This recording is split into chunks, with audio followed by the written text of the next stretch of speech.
Welcome back to Energy and Cleaning and Life Hacks. Today I'm going to show you what happens when you put plastic wrap, aka Saran Wrap, Reynolds kitchen wrap, around your toilet. This is not just for your food, my friend. It is for your toilet. Have you ever been in a situation and you do not have a plunger?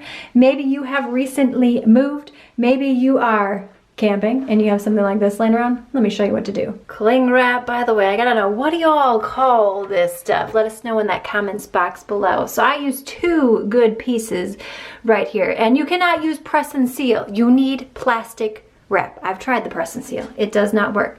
So if your toilet is clogged and you are in need of getting unclogged, you need to hide the evidence. You want to create a barrier right here. You want it sealed in, nice and tight. It looks kind of cool, doesn't it? Look at that. Da-da-da. This would be a good April Fool's joke. Not so much if you're the one having to clean it.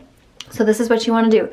You're going to flush the toilet. You're going to allow the pressure to rise up. And once it reaches its peak, that's when you are going to press down in the opposite direction so that you can have more force as the poo gets dislodged from the tube or whatever is stuck in the back of there. Let me demonstrate what I mean.